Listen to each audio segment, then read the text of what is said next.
એટલે મિત્રો હું તમારા ટેટેક્સ એચએસ માટે લઈને આવી છું મોક ટેસ્ટ નંબર 4. એમાં મેં લીધા છે થોડા એમસીક્યુ લીધા છે, થોડા વન લાઇનર ક્વેશ્ચન્સ લીધા છે જે તમારી આવનારી પરીક્ષા માટે મોસ્ટ ઇમ્પોર્ટન્ટ રહેશે. ચલો પહેલું જોઈએ સામાન્ય જ્ઞાન અને વર્તમાન પ્રવાહના પ્રશ્નો.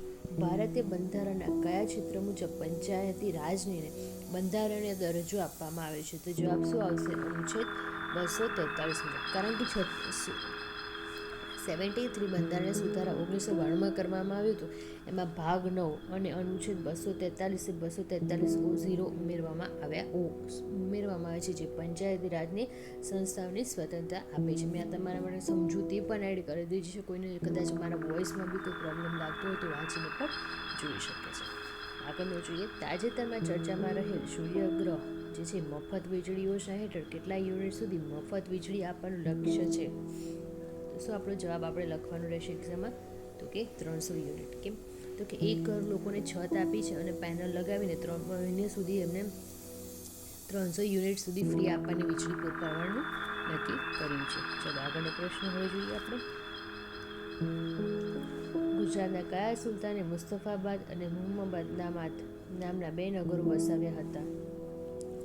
તો શું નામ આવશે? તો કે મુહમ્મદ બેગડો. કારણ કે મુહમ્મદ બેગડોએ છે ને, મુહમ્મદ બેગડાએ શું કર્યું હતું કે જુનાગઢ જ્યારે યુદ્ધ કર્યું ત્યારે જુનાગઢ જીતી લીધું હતું અને પછી તેમણે મુસ્તફાબાદ નામ રાખ્યું. પછી આને ચાંપાનેર જીતી તેને મુહમ્મદાબાદ નામ રાખ્યું. તેને આ બંને ગઢ એટલે કિલ્લા જીત્યા હોવાથી તેને બેગડો કહેવામાં આવે છે. આગળનો પ્રશ્ન હવે જોઈએ આપણે. ઈસરોના કયા પ્રોજેક્ટ દ્વારા અવકાશમાં ભારતીય સ્પેસ સ્ટેશન BIS સ્થાપવાની યોજના 2035 સુધીમાં છે? તો કે ભારતીય અંતરિક્ષ સ્ટેશન પ્રોજેક્ટ યોજના. બરાબર.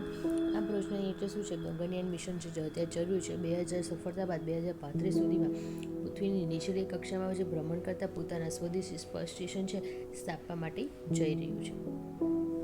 આગળનો પ્રશ્ન જોઈએ. ફીફા 2026ના ફીફા વર્લ્ડ કપનું આયોજન કયા 3 દેશોમાં સંયુક્ત રીતે થશે?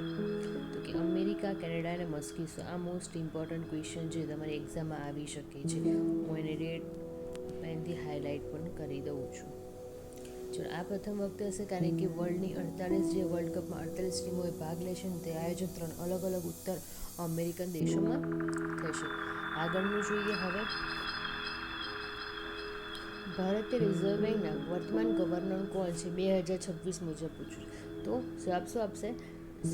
શક્તિકાંત દાસ અથવા જે સમયના નિયુક્ત છે. ઓપ્શન મેં તમારા માટે એટલા માટે નીકાળી દે છે કારણ કે આનું સોલ્યુશન મેં ઓલરેડી પહેલાં મૂક્યું હતું, જે લોંગ ડિસ્ક્રિપ્શન વિડીયોમાં નહોતું, શોર્ટમાં હતું. તો આ હું લોંગમાં લઈને આવી છું. બરાબર. મજબૂતીમાં જોઈએ તો શક્તિકાંત દાસ છે એ ભારતના 25મા ગવર્નર છે, જે 2026માં જે પણ ફેરફાર થયો છે એનું લેટેસ્ટ કરંટ અફેર આપણે તમે ચેક કરીને જોઈ શકો છો. આગળ જોઈએ, કયા પ્રવાહના મહાસાગરની નદી તરીકે ઓળખવામાં આવે છે? તો શું આવશે? ગલ્ફ સ્ટ્રીમને. ગલ્ફ સ્ટ્રીમ એ એટલાન્ટિકનો સૌથી મહત્વનો જે પ્રવાહ છે એ ગરમ પ્રવાહ છે. બરાબર. તેની ઝડપ અને કદના કારણે તે સમુદ્રની અંદર વહેતી નદીઓને જેવાને ભાસે છે. ભારતનું કયું રાજ્ય કાર્બન ન્યુટ્રલ ખેતી શરૂ કરનાર પ્રથમ રાજ્ય બન્યું?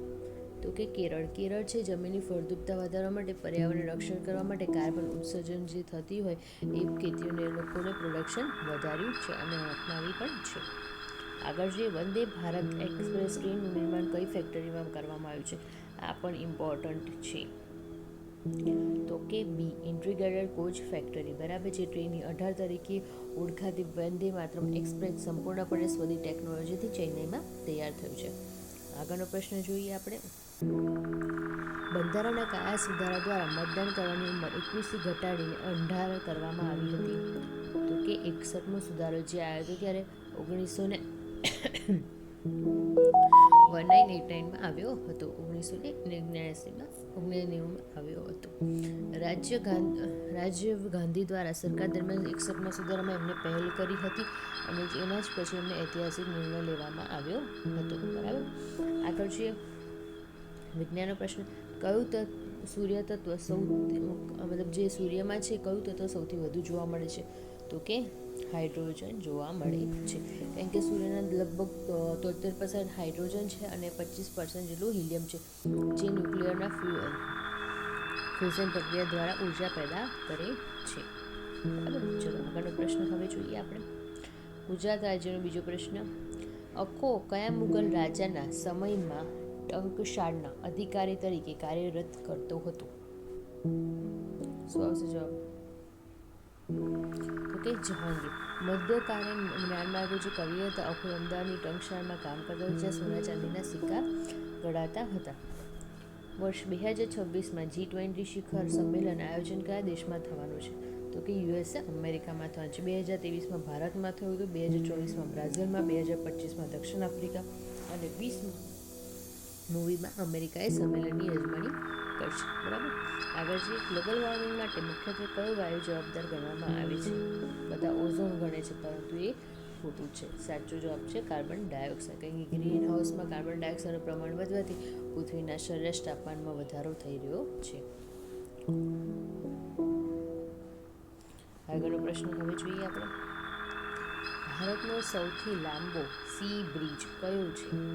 એટલે અટલ સેતુ. આપણે એને MSTL પણ કહે છે. Mumbai trans herbal link. બરાબર છે. 21.8 લાંબો પુલ છે, જે મુંબઈ અને નવી મુંબઈને જોડે છે. બરાબર.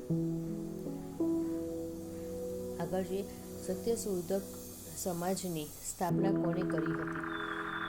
તો કે જ્યોતિબા ફૂલે. જ્યોતિબા ફૂલે છે એ શેના માટે જાણીતા છે? તો કે એમને શું કર્યું હતું? 1873માં મહારાષ્ટ્રના દલિતો અને સ્ત્રીઓના ઉદ્ધાર માટે જ્યોતિબા ફૂલે આ સંસ્થા સ્થાપી હતી. તો એમના માટે ફેમસ થયા હતા. કયા વિટામિન ઉણપથી સ્કર્વી નામનો રોગ થાય છે? તો કે વિટામિન સી. કારણ કે વિટામિન સી શેમાંથી મળે છે સૌથી વધારે? તો કે ખાટા ફ્રૂટમાંથી મળે છે, લાઈક લીંબુ છે, ઓરેન્જ છે. અને એની જો ઉણપ હોય તો પેડામાંથી લોહી નીકળતું રહે છે. બરાબર. આગળ જે કોમ્પ્યુટરમાં પીડીએફનું પૂરું નામ શું છે? તો શું આવશે? Portable document format. કંઈક એડોબ દ્વારા આપણે કોઈ બી ફાઇલ જે ફોર્મેટમાં ડોક્યુમેન્ટ શેરિંગમાં વિશ્વસ્તરે આ બધી એપ્લિકેશન્સ આપણે પીડીએફ ફોર્મેટમાં રજૂ કરીએ છીએ અને એનું બી ચેન્જ કરી શકીએ છીએ. તાજેતરમાં પદ્મ વિભૂષણથી સન્માનિત વૈજયંતી માલા કયા નૃત્ય સાથે સંકળાયેલા છે? તો કે ભરતનાટ્યમ. તેઓ પ્રખ્યાત અભિનેત્રી હોવાને કારણે ભરતનાટ્યમના કુશળ નૃત્યાંગના પણ છે. આગળનો પ્રશ્ન જોઈએ. કઈ રેખા ભારતને બે ભાગમાં વહેંચે છે? તો કે કર્કવૃત રેખા, જે આપણે ભૂગોળના ચેપ્ટરમાં આવેલું છે. તો 23.5 ઉત્તર અક્ષાંશ એટલે કર્કવૃતથી ભારતના મધ્યમાંથી 8 રાજ્યોમાંથી પસાર થાય છે. હવે જોઈએ. અંતિમ પ્રશ્નો પૂરા થયા છે. હવે આવશે શિક્ષકની અભિયોગ્યતા પર પ્રશ્નો. આગળનો પ્રશ્ન જોઈએ. બુદ્ધિ અનુભવમાંથી લાભ લેવાની શક્તિ છે. આ વ્યાખ્યા કોણે આપી છે? તો કે ડિયરબને આપી છે. ડિયરબને ભૂતકાળના અનુભવોનો અભ્યાય કરીને પાની ક્ષમતાને વ્યાખ્યાયિત કરી છે. આગળનો પ્રશ્ન જોઈએ. પિયાઝેના મતે કઈ અવસ્થામાં બાળક અમૃત તર્ક એટલે એબ્સ્ટ્રેક્ટ રીઝનિંગ કરવાની ક્ષમતા મેળવે છે? તો કે અમૃત ક્રિયાત્મક કાળ. આ 12 વર્ષ પછી ને કોઈ પણ હોય અવસ્થામાં તો બાળક માત્ર જોઈ શકે છે ને વસ્તુઓ બધું જોઈ શકે છે, પરંતુ એના પર શું કરી શકે છે? કલ્પના અને સંકલ્પનાઓનો વિચારનો તર્ક પણ નીકાળી શકે છે. આગળનો પ્રશ્ન જોઈએ. માઇક્રો ટીચિંગની શરૂઆત કઈ યુનિવર્સિટીમાં થઈ હતી? તો કે સ્ટેનફોર્ડ યુનિવર્સિટીમાં. બરાબર. 1963માં ડિવાઇન એલેન દ્વારા શિક્ષક તાલીમ માટે આ પદ્ધતિ વિકસાવવામાં આવી હતી. બરાબર. આગળ જોઈએ. વાસ્તવિક શીખવાની પ્રક્રિયામાં કયા સામાજિક સાધનને સૌથી વધુ મહત્વ આપ્યું છે? તો કે ભાષાને. બરાબર. વાલ્સના મતે ભાષા એ વિચારવાનું સંસ્કૃતિનું શીખવાનું માધ્યમ છે. આગળનો પ્રશ્ન છે. બુદ્ધિનો દ્વિઘટક સિદ્ધાંત કોણે આપ્યો છે? સ્પીયરમેન. તેમને બુદ્ધિમાં બે ઘટકો હોય છે, જી એટલે જનરલ અને એસ એટલે સ્પેસિફિક, જે આપણે ગઈકાલે ચર્ચા કરી હતી. બરાબર. એમાં પણ MCQ અમે લીધો હતો, કારણ કે આ વસ્તુ તમને ક્લિયર હોવી જોઈએ. બરાબર. આગળ જોઈએ હવે પ્રશ્ન. નૈતિક વિકાસના સિદ્ધાંતમાં દળ અને આજ્ઞા પાલનનો તબક્કો કયા સ્તરમાં આવે છે? તો કે પૂર્વ પરંપરાગત સ્તર. બરાબર. આ સ્તર બાળકને સજાથી બચવા માટે આપણે શું કરીએ છીએ? ઇનામ આપીએ છીએ અને નિયમોનું પાલન કરાવીએ છીએ. મનોવિજ્ઞાનમાં વ્યક્તિગત શબ્દ કયા લેટિન શબ્દ પરથી ઉતરી આવ્યો છે? તો કે પર્સોના. પર્સોનાનો અર્થ માસ્ક અથવા મોહરું થાય છે, જે પ્રાચીન ગ્રીસના સમયગાળામાં નાટ્યકારો પોતાના મોઢા પર પહેરતા હતા. થોર્નડાઇકનો પ્રમુખ ભૂખી બિલાડીને કયા બોક્સમાં પૂરવામાં આવી હતી? તો બી પઝલ બોક્સમાં. આ પ્રયોગને પ્રયત્ન અને ભૂલ માટે વાપરવામાં આવ્યું હતું, જેના સિદ્ધાંત માટે પણ જાણીતું છે. બાળકમાં રહેલી શીખવાની અક્ષમતામાં કયા ડેસ્કેલ્ક્યુલિયા સંબંધ શ્રેણી સાથે છે? તો કે ગણતની સમજ. ગણતરી કરવા માટે હંમેશા તમને આંકડાઓ આપણા છે. જો આંકડા સમજવામાં ભૂલ પડતી હોય તો એને ડિસ્કેલ્ક્યુલિયા કહેવામાં આવે છે. આગળનો પ્રશ્ન જોઈએ. બ્લૂમની ટેક્સોનોમીમાં જ્ઞાનાત્મક ક્ષેત્રનું પ્રથમ સોપાન કયું છે? શું આવશે? જ્ઞાન કોલેજ. કારણ કે માહિતીને યાદ રાખવા પુનઃ આહ્વાન કરવું એ પાયાનું પગથિયું છે. આગળનો પ્રશ્ન જોઈએ. બાળકે કોરી પાટી એટલે ટ્યુબ્યુલસ રાસા છે, આ વિચાર કોણે કર્યો હતો? તો કે જ્હોન લોકે. તેમના મતે જો બાળકનો જ્યારે જન્મ થાય ત્યારે મન ખાલી હોય છે, તેને આજુબાજુમાં જે વાતાવરણ ચાલી રહ્યું છે, જે અનુભવ થશે એના દ્વારા જ એ શીખશે. બરાબર. આગળનો પ્રશ્ન જોઈએ. વ્યક્તિત્વ માપવાની રોષ આંકવા સુધી કયા પ્રકારની પ્રયુક્તિ છે? તો કે પ્રક્ષેપણ પ્રયુક્તિ છે. અને એની સમજણ માટે છે તો અસ્પષ્ટ ડાઘા જોઈને વ્યક્તિ પોતાના અજાત મનના ભાવો પ્રકટ કરે છે. કંઈ ખરાબ થતું હોય છે, શર્ટ પર ડાઘો પડ્યો હોય કશું, તો પછી મનમાં જે ભાવો ચાલતા હશે એ ટાઈમે વ્યક્ત કરી દેશે. બરાબર. આગળનો 33મો પ્રશ્ન જોઈએ. ADHD ધરાવતી બાળકની મુખ્ય લાક્ષણિકતા કઈ છે? તો કે એકાગ્રતાનો અભાવ હોય છે અને વધુ પડતી એ ચંચળતા દર્શાવે છે. તેથી લાંબો સમય એક જગ્યાએ બેસીને નથી રહેતા, કે એ લોકો ધ્યાન આપી શકતા નથી. બરાબર. ભલે આપણે એમને કેટલું પણ સમજાવીએ તો પણ. આગળનો પ્રશ્ન જોઈએ. શિક્ષણમાં પ્રોજેક્ટ પદ્ધતિ કયા વાત પર આધારિત છે? તો કે વ્યવહારવાદ. તે વાસ્તવિક જીવન સાથે સમસ્યાઓ ઉકેલવા માટે ભાર મૂકે છે. આગળનો પ્રશ્ન જોઈએ. ગિફ્ટેડ તેજસ્વીનો બાળકોનો IQ સામાન્ય રીતે કેવું હોય છે? સામાન્ય કરતાં તો વધારે જશે. તો કેવા જવાબ છે? 130 વધુ. અને મંદ લોકોનું જે મંદ બાળક છે એનો IQ લેવલ 90 ગણવામાં આવે છે, 90. ઓકે. આ બાળકોને શીખવાની ઝડપ અને તર્કશક્તિ સામાન્ય બાળકો કરતાં ઘણી હોય છે. બહુ સ્પીડ કેપ્ચર પોતાનું માઇન્ડ કરી લેતા હોય છે. બરાબર. મનોવિજ્ઞાનમાં પ્રેરણા જે છે એ ચક્રનું પ્રથમ સોપાન કયું છે? તો સાથે જરૂરિયાત. કે જરૂરિયાત જે પ્રમાણે હોય એ પ્રમાણે જ બધું છે. ત્યારબાદ ઉણપ થાય ને પછી એ લોકો ચાલાક બને અને પછી પ્રોત્સાહન જન્મે છે. આગળનો પ્રશ્ન છે. ઇવાન પાવલોવે કયા વર્ષમાં મેડિસિન સાથે નોબેલ પુરસ્કાર મળ્યો હતો? બી 1904. કારણ કે તેમની પાચન ક્રિયા પર સંશોધન નોબેલ મળ્યો હતો. તેમને શાસ્ત્રીય અભિસંધાનમાં પણ સિદ્ધાંત શોધ્યો હતો. બરાબર. માસ્લોના જરૂરિયાત શ્રેણીક્રમમાં આત્મસાક્ષાત્કાર કયા સ્થાને આવે છે? તો કે 5મા સ્થાને. વ્યક્તિ જ્યારે પોતાના તમામ ક્ષમતાઓનો પૂરેપૂરો ઉપયોગ કરી દે છે પછી જે વસ્તુ આવે છે એને આપણે આ સ્તર સુધી પહોંચે છે. પહેલું પગલું પાડ્યું, બીજું પગલું પૂરું પાડ્યું, પછી ત્રીજું, પછી ચોથું, એવી રીતે પોતાના પગલાં પાડીને 5મા સ્તર સુધી પહોંચે છે. આગળનો પ્રશ્ન જોઈએ આપણે. જ્યારે એક પરિસ્થિતિમાં મેળવેલું શિક્ષણ બીજી પરિસ્થિતિમાં અવરોધભૂત બને તો ત્યારે તેનું કેવું શિક્ષણ સંક્રમણ કહેવાય છે? શું આવશે જવાબ? તો કે નકારાત્મક. બરાબર. દાખલા તરીકે ભારતમાં જમણી બાજુ ડ્રાઇવિંગ કરવાની આદત હોય જે લોકો, બરાબર, તે લોકો ફોરેન કન્ટ્રીઝમાં જશે તો પછી ત્યાં આગળ શું થશે? એમને લેફ્ટ હેન્ડ સાઈડ ડ્રાઇવિંગ કરવું પડે છે, જે અવરોધ પેદા કરે છે. કેળવણી એ ત્રિમુખની પ્રક્રિયા છે. વિધાન કોણે આપ્યું છે? તો કે જોઈન્ડ. તેમના મતે કેળવણીમાં પહેલું શિક્ષક, બીજું વિદ્યાર્થી, ત્રીજું સામાજિક વાતાવરણ હોય. અભ્યાસ ત્રણ પાસા હોય છે. બરાબર. આગળ જોઈએ. આંતરસૂઝ દ્વારા શિક્ષણનો પ્રયોગ સુલતાન નામના ચિંપાંજી પર કોણે કર્યો હતો? શું નામ આવશે? કોહલરે. કારણ કે ગેસ્ટાલ્ટવાદી મનોવૈજ્ઞાનિક કોહલરે સાબિત કર્યું હતું કે પાણી છે માત્ર પ્રયત્ન ભૂલથી નહીં પરંતુ આખી પરિસ્થિતિને સમજીને અચાનક જ ઉકેલ મેળવે છે. બરાબર. આગળનો પ્રશ્ન હવે જોઈએ. ગાર્ડનરના બહુવિધ બુદ્ધિના સિદ્ધાંતમાં કઈ બુદ્ધિનો સમાવેશ થતો નથી? તો કે સાંઘિક બુદ્ધિ. બરાબર. કારણ કે ગાર્ડનરે 8 પ્રકારની બુદ્ધિ આપી છે, જેમાં સાંઘિક બુદ્ધિનો ખ્યાલ ડેનિયલ ગોલમેને લોકપ્રિય બનાવ્યો હતો. બરાબર. આગળ જોઈએ હવે આપણે. ઓપરેશન બ્લેકબોર્ડની જે શિક્ષણની નીતિ છે એ કોણે આપેલી છે અથવા કોની દેન છે? તો કે NP 1986માં.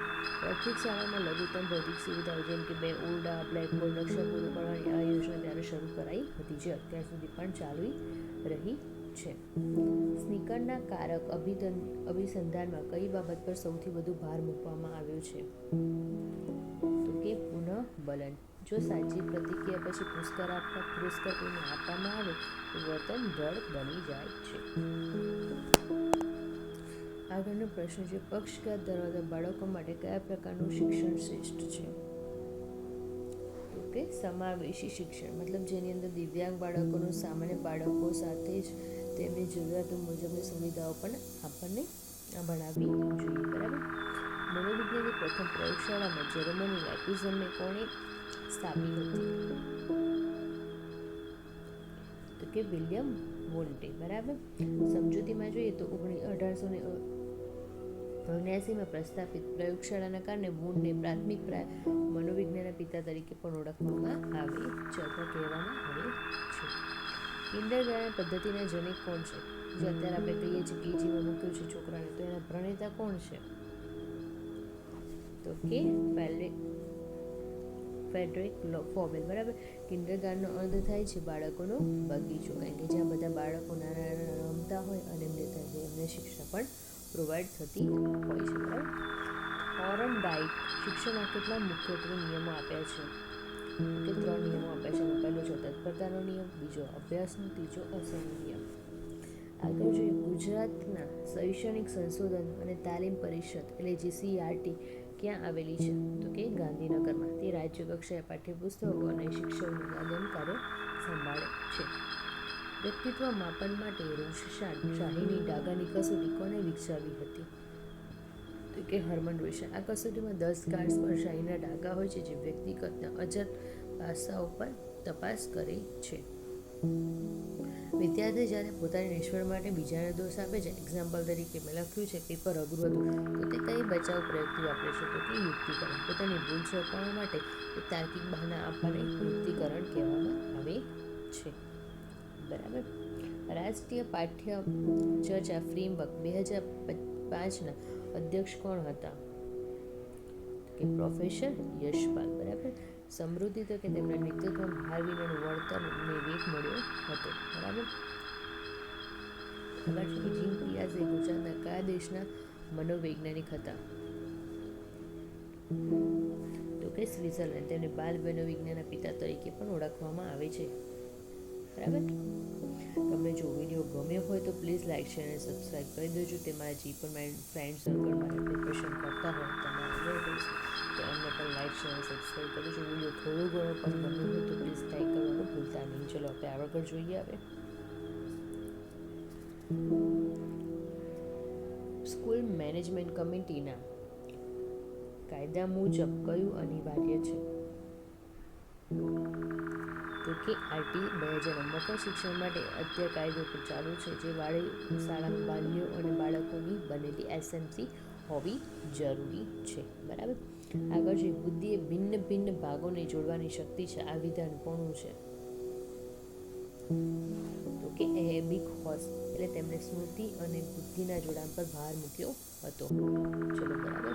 હવે આગળ પ્રશ્ન જોઈશું, જે રિઝનિંગના પ્રશ્નો રહેશે એનું મેં સોલ્યુશન કરી દઈશું. જો તમને આના રિઝનિંગના સોલ્યુશન પર જો તમારે લોંગ વિડીયો જોઈતો હોય તો મને કોમેન્ટમાં જણાવજો, તો હું તમારા માટે એ પણ લઈને આવીશ. બરાબર. હવે ચાલુ કરશું રિઝનિંગના પ્રશ્નો. મેં એની સાથે તમને હિન્ટ પણ આપી દઉં છું, એટલે તમારે કેલ્ક્યુલેશન તમારી જાતે કરવાનું છે. અને અંતિમના તમારા કેટલા માર્ક્સ આવે ને એ પણ મને જણાવજો, એટલે મને ખબર પડશે કે તમારી કેટલી તૈયારી છે અને તમારે કેટલી તૈયારી કરવાની જરૂર છે. અને મારી સાથે સાથે તમને પણ ખબર પડશે કે તૈયારી કેટલી કરવી જોઈએ. પહેલો પ્રશ્ન છે, શ્રેણી પૂર્ણ કરો. 7, 11, 1935, 67. તો જવાબ મારો આવે છે 131. બરાબર. એમાં મેં દરેક હિન્ટ પણ આપું છું. દરેક સંખ્યા વચ્ચેનો તફાવત છે બમણો થતો જાય છે. +4 આવે છે, +8, +16, +13. એટલે શું થાય છે? જે બી સંખ્યા છે એને ડબલ થતું જાય છે. બરાબર. જે બી સંખ્યા × 2 કરતા જવાનું છે. કોબાલ્ટને 3151211120 લખાય તો સિલ્વરને કેવી રીતે લખાય? તો શું ઉપયોગ કરવાનો? એબેસીડીનો ઉપયોગ કરવાનો છે. તો એમાં જવાબ આવે છે 199122215118. બરાબર. જો હિન્ટ પણ તમારા માટે લખી દીધી છે. સીધો જ પ્રયોગ કરવાનો છે. આગળ જે દિશાના અંતર માટે એક વ્યક્તિ દક્ષિણ દિશામાં 5 કિલોમીટર ચાલે છે, પછી જમણી બાજુ વળીને 3 કિલોમીટર ચાલે છે, ત્યારબાદ ફરી જમણી બાજુ વળીને 5 કિલોમીટર ચાલે છે, તો હવે પ્રારંભ બિંદુ કઈ દિશામાં હશે? કે પશ્ચિમ દિશામાં હશે. જો તમે રીઝનિંગ પર બી વિડીયો જોતા હોય તો મને કોમેન્ટ કરજો, તો તમારા માટે એકલા રીઝનિંગના પર વિડીયો લઈને આવીશ. મને નથી કોઈ પ્રોબ્લેમ નથી, પણ તમે તમારી જે બી મનમાં જે હોય એ મને શેર કરો, તો મને બી ખબર પડે કે મારે આગળ કયા પ્રકારના વિડીયોઝ લાવવા જોઈએ. આગળ છે લોહીના સંબંધો. એક સ્ત્રી તરફ આંગળી ચીંધે વિજય કીધું, તેના પિતાનો એકમાત્ર પુત્ર એ મારા પિતા છે. તો વિજયના સ્ત્રીની શું થશે? તો કે ફૂલ થશે. બરાબર. આગળનો પ્રશ્ન જોઈએ. જો એક્સ એટલે પ્લસ, ભાગ્યા એટલે માઇનસ, પ્લસ એટલે એક્સ અને માઇનસ એટલે ભાગ્ય, આખું ઓપોઝિટમાં ગણ્યું છે. તો 20 + 5 ડિવાઈડ કરવાનું છે 10 ડિવાઈડ બાય 10 અને ઇન્ટુ ટાઈમ્સ 2. તો -2ની કિંમત શું થશે? તો કે 91. એના જે કમે છે બરાબર, એ લખી દીધું છે મેં, હિન્ટ પણ તમને આપી દીધી છે. 20/5 -10 + 2 ઇન્ટુ ડિવાઇડેડ બાય 2. બરાબર. તો શું થશે? 100 - 10 + 1 = 91. મને શોર્ટમાં જે લાગ્યું છે બધા મેં હિન્ટ લખી છે, જે લોંગ જેવી હિન્ટ હશે મેં લખી નથી. બરાબર. આગળ જોઈએ. બેઠક અવસ્થામાં 6 વ્યક્તિઓ ABCDEF એક વર્તુળાકાર ટેબલની ફરતે કેન્દ્ર મુખ્ય રાખીને બેઠા છે. એ અને બી તરત જ ડાબી બાજુએ છે. F એ Cની સામે છે, E એ Dની સામે છે. B અને D એકબીજાના સામે હોય તો Eની તરત જમણી બાજુએ કોણ હશે? શું જવાબ આવશે? બોલો જવાબ. બોલો. આ ઓપ્શન મેં તમને બતાવી દીધા. શું જવાબ આવશે? તમે કોઈ ગણતરી કરી હોય જેની પ્રેક્ટિસ થઈ ગઈ હશે અને જવાબ આવશે તો કે એનો જવાબ આવે છે E. બરાબર. આગળ જોઈએ. આ દાખલા માટે તમને બહુ વધારે તમે ગણતરી કરો તો અત્યારે જે 72 લોંગ પેજના જે ક્વેશ્ચન્સ આવે છે એ મુજબ તમે આ ક્વેશ્ચન 2 મિનિટ્સમાં તો તમે સોલ્વ કરી જવા જોઈએ. બરાબર. ઓછામાં ઓછું ટાઈમ કહો તો તમે 1.5-2 મિનિટમાં ક્વેશ્ચન સોલ્વ કરવો જોઈએ. આગળનો પ્રશ્ન જોઈએ. કેલેન્ડરમાં જો 26 જાન્યુઆરી 2024ના શુક્ર વાર હોય તો 15 ઓગસ્ટ 2024ના રોજ કયો વાર રહેશે? આ ટેટની એક્ઝામમાં જીપીએસસી એક્ઝામ મોસ્ટ આ ટાઈપના પ્રશ્નો આવતા જ હોય છે. એ દિવસે ગુરુવાર હશે. તો આવા પ્રશ્નોની પ્રેક્ટિસ કરી લઈએ. પોકેટ અને KKCGGC તરીકે કોડ કરવામાં આવે છે તો જેકેટનો કોડ શું થશે? ઓકે, બી કોડ FFCCGC. બરાબર. GG. ચલો આગળનો પ્રશ્ન જોઈએ આપણે.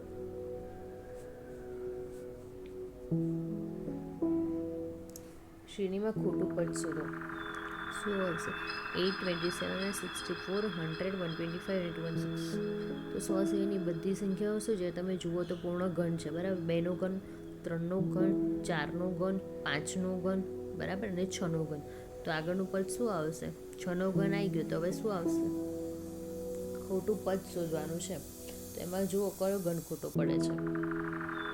હું ચાલુ રાખું છું તો તમે મને નીચે સાચો કોમેન્ટમાં જવાબ આપી દે. તો કે 100. બરાબર. કેમ કે 5નો ઘન 125 થાય છે, 100નો કોઈ ઘન થતો નથી. ઘડિયાળ 4:10 વાગે કેટલાક સમય અને મિનિટ કાંટા વચ્ચે કેટલા ખૂણાનો અંશ હશે? કેટલો ખૂણો હશે? તો કે 100.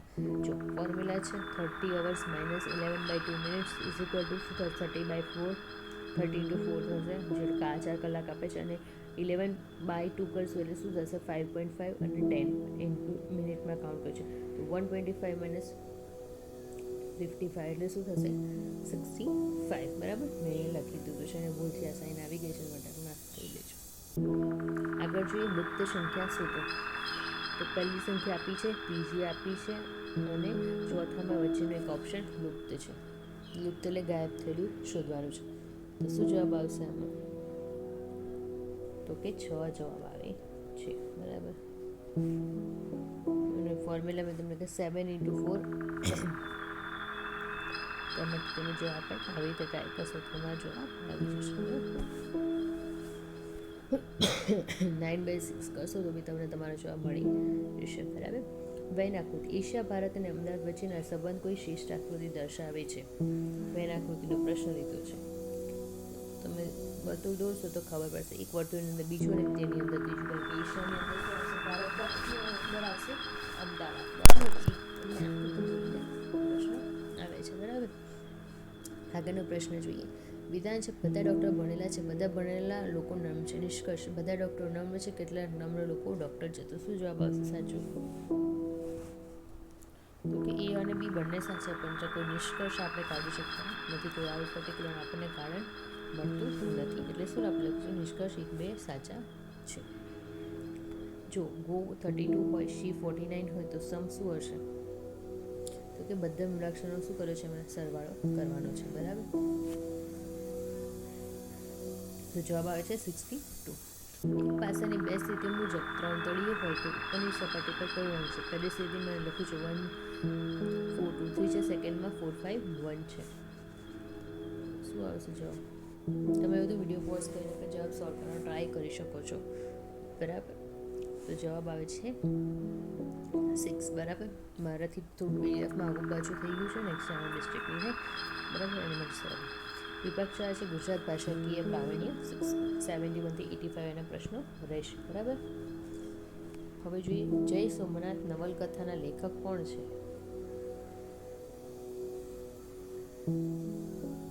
શું આવશે જવાબ? ચલો કોમેન્ટમાં તો કોઈ જવાબ જાણો. તો કે કનૈયાલાલ મુનશી. નિશ્ચિત કાવ્ય સંગ્રહ માટે ઉમાશંકર જોશીને કયો પ્રતિષ્ઠિત પુરસ્કાર મળ્યું હતું? જેની ચર્ચા પર બહુ ટાઈમ સુધી રહી હતી. તો કે ભારત જ્ઞાનપીઠ એવોર્ડ. સાચી જોડણી શોધવામાંથી. તો કે કીર્તિ. બરાબર. વની ઉપર મેં વની આગળ આવે. બરાબર. આશીર્વાદમાં એટલે આપણે મેં ખોટું લખ્યું છે. બરાબર. મૂર્ધન્ય વ્યંજન નીચેનામાંથી કયો છે? તો શું આવશે? ટ. બરાબર. આગળનો પ્રશ્ન જોઈએ આપણે. રેખા અને ક્રમમાં રહેલા બેના ઉચ્ચારણને શું કહેવામાં આવે છે? રના ઉચ્ચારણને શું કહેવામાં આવે છે? તો કે રેફ અને પ્રકંપી. સ્વૈર વિહાર શબ્દનો સાચો વિગ્રહ કયું છે?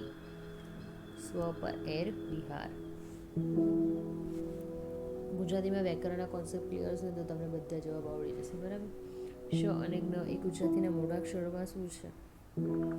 તો સંયુક્ત છે. તમે ગુજરાતીના વ્યાકરણ પર વિડીયો જોતો હોય તો મને કોમેન્ટમાં જણાવજો તો તમારા માટે પણ લઈ આવશે. હું ખોટું બોલ્યો હોઉં તો મારું માડું વાંઢી નાખજો. આ વાક્યમાં વાંઢી નાખજો એ કયા પ્રકારનું ક્રિયાપદ છે? તો કે સંયુક્ત ક્રિયાપદ છે. મારી બીજી ચેનલ છે સ્કૂલ અને નીટના વિડીયોઝ પણ અપલોડ થાય છે. તો તમને એવું લાગતું તો એ ચેનલમાં પણ તમે જરૂરી હોય તમારા રિલેટિવ્સને તમારા ચિલ્ડ્રનને તો પ્લસ એના બી ફોલો કરી દેજો અને સબસ્ક્રાઈબ પણ કરી દેજો. આગળ જે કાદંબરી સાહિત્યના પ્રકારના પ્રણેતા કોણ ગણાય છે? શું આવશે? તો કે ભાલણ. દમયંતીનું મુખ ચંદ્ર જેવું સુંદર છે. આ વાક્યમાં ચંદ્ર શું છે? તો કે ઉપમાન. આગળ જોઈએ. બરાબર. શિખંડી છંદનું બંધારણ દર્શાવો. યમના સબલગા. બરાબર. જેની બુદ્ધિ સ્થિર છે તે શબ્દ માટે શબ્દ સમૂહ વાપરો. તો સ્થિત પ્રજ્ઞ. બરાબર. આગળ જોઈએ. ભારેલો અગ્નિ નવલકથાના લેખક કોણ છે? કે રમણલાલ બી દેસાઈ. શાર્દુલ વિકળિત છંદમાં કેટલા અક્ષર હોય છે? કે 19. બરાબર. આગળ જોઈએ અંતિમ પ્રશ્ન ગુજરાતી વ્યાકરણ પછી ઇંગ્લિશનું ચાલુ થશે. પરોપકાર શબ્દનો સમાસ ઓળખો. પરોપકાર એટલે ષષ્ઠ પુરુષ ચતુર્થકાર. પારકાનો ઉપકાર. બરાબર. હવે આવે છે ઇંગ્લિશના વિડીયો. જો તમે ઇંગ્લિશના ગ્રામરના પણ વિડીયો જોતા હોય તો મને એ પણ તમે કોમેન્ટમાં જણાવી દેજો તો એ પણ હું તમારા માટે લઈને આવીશ. બરાબર. Choose the correct option. He is dash faster than he would be have caught the bus. Third કન્ડિશનમાં શું લખ્યું છે? ઇફની સાથે શું વપરાય? મેં અહીંયા ગ્રામરનું બી થોડું લખ્યું છે. પાસ્ટ પરફેક્ટ વપરાય તો ઇફનું પાસ્ટ પરફેક્ટ શું થશે? Had run. બરાબર. Select the correct pillar from the word hypothesis. શું આવશે? તો કે હાઇપોથેસિસ. બરાબર. Change the voice. The storm has destroyed the houses. તો શું થશે? The houses have been destroyed by the storm. Choose the correct preposition. The property was divided dash into 4 brothers. આની story પણ હતી. શું થશે? તો કે અમોંગ બધાની વચ્ચે. બરાબર. આગળ જોઈએ પ્રશ્ન. બેથી વધુ વ્યક્તિ માટે અમોંગ વપરાય છે અને 4 ભાઈઓ વચ્ચે વાત કરેલી છે. બરાબર. એટલે આપણને હિન્ટ આપી છે. Find the synonym over of the એડવોકેટનું સિમિલર વર્ડ શું આવશે? બોલો. તો okay support. Choose the correctly spelled word. શું હશે જેમાં એમ અને ડબલ ટી અને ઈ આવે, બરાબર? એ બધા સોરી એ બધાને સ્પેલ્ડ વર્લ્ડ કહેવાય. એટલે શું જવાબ આવશે આના પરથી? તો કે C option, double M, double T અને double E. Fill in the blanks. I have dash friends in the city so I feel lonely. તો કે ફ્યુ ફ્રેન્ડ્સ, બિકોઝ નકારાત્મક અર્થમાં વપરાય છે એટલે નહીવત ફ્રેન્ડો છે એના, એટલે બરાબર. મેં નીચે હિન્ટમાં લખી છે, જેમાં એવું લાગે કે તમને નહીં સમજ પડે એમાં પણ મેં હિન્ટ લખી છે. જો આટલો તમે ગ્લોરીફાઈ વિડીયો મળે છે તો પણ તમે મારી ચેનલ સબસ્ક્રાઈબ પણ નથી કરતા, લાઇક પણ નથી કરતા, ઇવન તમે પૂરો વિડીયો બી નથી જોતા. Identify the figure of speech. The stars danced playfully in the moonlit sky. શું આવશે જવાબ? તો કે personification. Convert the indirect speech. She said I am reading a book now. તો જવાબ શું આવશે? તો કે B. She said that she was reading a book then. Choose the correct one word of substitute. A person who knows many language. Substitute શોધવાનું છે તો એને પોલીગ્લોટ, બરાબર? એ આવશે. પહેલાં જોતાની સાથે જ ખબર પડી. Identify the correct sentences. શું હશે? નાઇધર હી ઓર નાઇધર આઈ એમ કોઈ, કેમ કે નાઇધર છે ક્રિયાપદમાં બીજા કરતાં આઈ મુજબ મુકાય છે, બરાબર? Fill in the blanks. This dash unique opportunity. શું આવશે?